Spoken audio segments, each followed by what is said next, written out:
அண்மை செய்தி. கேரளாவின் வயநாடு பகுதியில் 3 இடங்களில் நடைபெற்ற நிலச்சரிவில் பலி எண்ணிக்கை 12ஆக உயர்ந்திருக்கிறது. இதுகுறித்த கூடுதல் விவரங்களோடு செய்தியாளர் சஜயகுமார் இணைப்பில் இருக்கிறார். சஜயகுமார், கேரளாவில் தற்போது மீட்பு நடவடிக்கைகள் எந்த அளவில் மேற்கொள்ளப்பட்டு வருகின்றன? விவரங்கள்.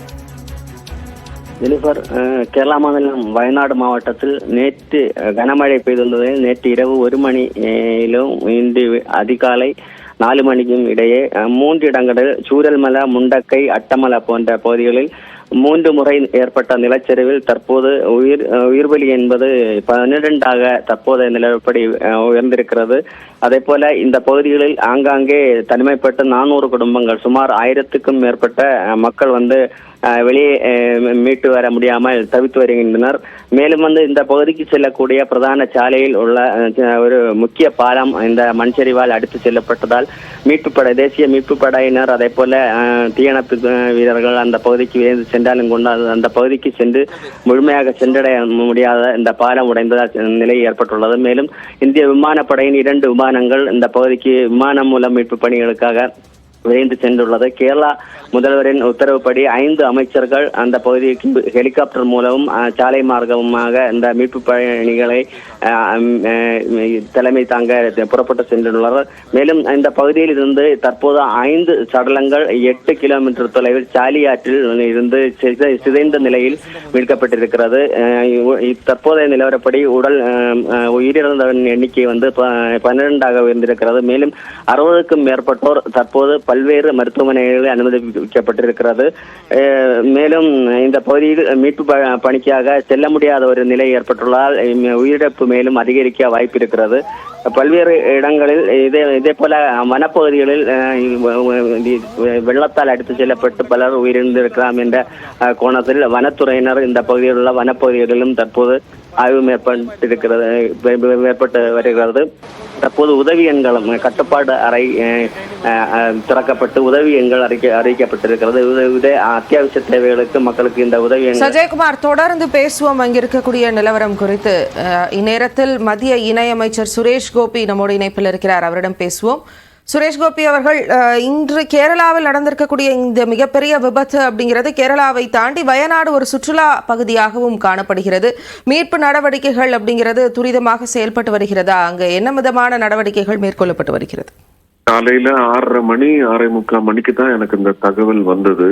வந்த உடனே நான் கலெக்டர் கிட்ட பேசினேன். அவங்க அங்க போகக்கூடிய ஒரு நிலைமையில இல்ல, இப்போ போயிட்டு இருக்கான். ஆனா அங்க போய் சேர்றதுக்கு ரொம்ப டைம் ஆகும். ஏன்னா அங்க போய் சேர்றதுக்கு ஒரே ஒரு வசதி தான் இருந்தது. அந்த பிரிட்ஜ் ஃபுல்லா கொலாப்ஸ் ஆயிடுச்சு. அங்க போய் சேர்றதுக்கு ரெஸ்கியூ டீமுக்கும் டிசாஸ்டர் மேனேஜ்மெண்ட் டீமுக்கும் கொஞ்சம் கஷ்டமா இருக்கிறது. அங்க யார் யார் ஸ்டேஷன்டா இருக்கிறதோ அவங்களெல்லாம் இந்த ரிவரை தாண்டி போய் அங்க வேலை செஞ்சுக்கிட்டு இருக்காங்க. நிறைய பேரை காப்பாத்தி இருக்காங்க. ஆனா நிறைய bodies, parts of bodies are flowing through the river. நிறைய பேர் தங்கி இருக்கக்கூட வீடுகள் இருக்கக்கூடிய இடம் அது சூரமலை. ஸ்கூலும் இருக்குது. அதனால இப்பவும் ஒரு டிசாஸ்டரோட ஒரு ஒரு ஐஸ பத்தி இப்பவும் சொல்லறதுக்கு யாராலையும் முடியல. நம்பர்ஸ் எல்லாம் எல்லாரும் சொல்றாங்க. ஆனா அந்த நம்பர்ஸ் ஒரு பயங்கரமான பயத்தை உருவாக்க கூடாது. அதனால ஒரு அபிஷியலா ஒரு ஸ்டேட்மெண்ட் வர்றதுக்கு நானும் வெயிட் பண்ணிட்டு இருக்கேன். கலெக்டர் கிட்ட பேசியிருக்கேன். அவங்க செல்லூர் ஏர்போர்ட்ல இருந்து இப்ப 2 ஏர்போர்ட் இந்நேரம் புறப்பட்டு இருக்கும். ஏர்போர்ட்ல இருந்து 2 ஹெலிகாப்டர்ஸ் அது அங்க போய் சேர்ந்த உடனே சீஃப் செக்ரட்டரி கிட்டையும் பேசினேன். அவர் டீம் எல்லாம் ரெடி பண்ணி வச்சிருக்காங்க. ஹெலிகாப்டர் வந்த உடனே தூக்கி அந்த இடத்துல போட்டு இன்னும் ஒரு பயங்கர ஸ்ட்ராங்கான ஒரு ரெஸ்கியூ ஆபரேஷன் பயன்படும்னு நினைக்கிறேன். நிச்சயமாக திரு சுரேஷ், இந்த குறிப்பிட்ட மீட்பு நடவடிக்கையை பொறுத்த வரைக்கும் ஒரு முண்டகை பகுதிக்கு இன்னும் மீட்பு நடவடிக்கை இந்த குழு போய் சேரவே இல்லை. முழுக்க முழுக்க ஹெலிகாப்டரை நம்பிதான் அங்க இருக்கக்கூடிய மீட்பு நடவடிக்கைகள் இருக்கு. அப்படின்னும் போது மத்திய அரசின் சார்பாக கூடுதலாக மீட்பு நடவடிக்கைகளுக்கு வேற என்னென்னலாம் உதவிகள் செய்வதற்கான வாய்ப்புகள் இருக்கு? அதற்கான முயற்சிகள் என்ன மேற்கொள்ளப்பட்டிருக்கு? இப்பதான் பிரதமரை நான் ஒரு 7:15 மணிக்கு இந்த மெட்டீரியல் எல்லாம் அனுப்பி இப்போ ஒரு 8 மணிக்கு அவர் போன் பண்ணாரு. அவர்கிட்ட விளக்கமா இதெல்லாம் சொல்லியிருக்கேன். அவங்க சென்ட்ரல் கவர்மெண்ட் சைட்ல இருந்து எந்த விதமான ஹெல்ப் தேவைனாலும் அவங்க கலெக்டர், சீஃப் செக்ரட்டரி, அங்க இருக்கிற நம்ம முதலமைச்சர் இவங்க எல்லாம் இப்ப பேசி என்ன கேட்டாலும் அது பண்றதுக்கு தயாரா இருக்குன்னு சொல்லியிருக்காங்க பிரதமர். திரு சுரேஷ், அங்கு அடுத்த 24 மணி நேரத்திற்கும் தொடர் மழை இருக்கும் அப்படின்னு கணிக்கப்பட்டிருக்க நிலையில அங்க தவிர்த்திருக்கக்கூடிய மக்களை இப்போதைக்கு நிலச்சரிவில் சிக்காத மக்கள் அங்கு சிக்கிட்டு இருப்பாங்க இல்லையா, அவர்களை மீட்பதற்கான நடவடிக்கைகள்னு ஏதாவது மேற்கொண்டு சிக்காமல் அவங்களை எல்லாம் காப்பாத்துறதுக்கான வழி தேடிட்டு இருக்காங்க. அங்க உடனே போய் சேர்ந்த உடனே இதுக்கெல்லாம் ஒரு சொல்யூஷன் கிடைச்சணும். இந்த குறிப்பிட்ட ஒரு ஆபத்து அப்படிங்கிறது முன்னாடியே கணிக்கக்கூடிய ஒரு ஆபத்தாக இருந்ததா? தற்போது இந்த நிலச்சரிவு அதெல்லாம் இப்ப நம்ம ஒரு டிஸ்கஷனுக்கு எடுக்க கூடாது. நிறைய விஷயங்கள் இருக்கும், அது உங்களுக்கு தெரியும், நல்லா தெரியும் இல்ல. இப்ப நம்ம அதை பத்தி எல்லாம் பேச வேண்டியது. இப்ப ஆறுதல் இருக்கணும். எல்லாருக்கும் ஆறுதல் நமக்கு கொடுக்க முடியணும். இப்போ மற்ற விஷயங்களை பத்தி பேசி நம்ம என்ன இப்ப ரொம்ப டேம்பா இருக்கு, அதுல ஃபயர் இக்னைட் பண்ணக்கூடாது. என்னதான் இருந்தாலும் காரணத்தை எல்லாம் அப்புறமா கண்டுபிடிச்சுக்கலாம். இப்ப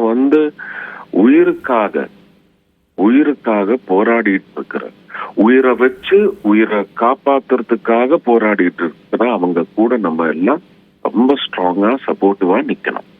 நிச்சயமாக திரு சுரேஷ், இந்த ஒரு குறிப்பிட்ட நிலச்சரிவை பொறுத்த வரைக்கும் மாவட்ட நிர்வாகத்திடமிருந்து முதற்கட்ட தகவல்கள் அப்படிங்கிறது அங்க இருக்கக்கூடிய சுற்றுலா பயணிகள் அதிகம் இருக்கக்கூடிய ஒரு நகரம் முன்னாடியே சொன்னது மாதிரி, மற்ற மாநிலத்தை சார்ந்தவர்களும் அங்கு இருப்பதற்கான வாய்ப்பு இருக்கு. அது குறித்து மற்ற மாநிலங்களிலிருந்து தொடர்பு கொள்ளப்பட்டதா?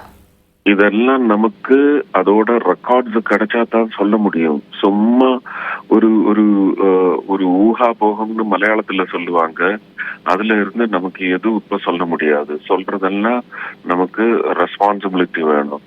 அது கலெக்டர் சொல்லட்டும். கலெக்டர் தான் இம்மீடியட் ரெக்கார்டு சேகரிக்கக்கூடிய ஒரு இடம். கலெக்டர் ரிப்போர்ட் பண்ணட்டும், ஸ்டேட் கவர்மெண்ட் ரிப்போர்ட் பண்ணட்டும், போலீஸ் ஸ்டேஷன், அங்க இருக்கிற போலீஸ் ஸ்டேஷன்ல இருந்து தான் அதோட ரெக்கார்ட்ஸ் கிடைக்கும்.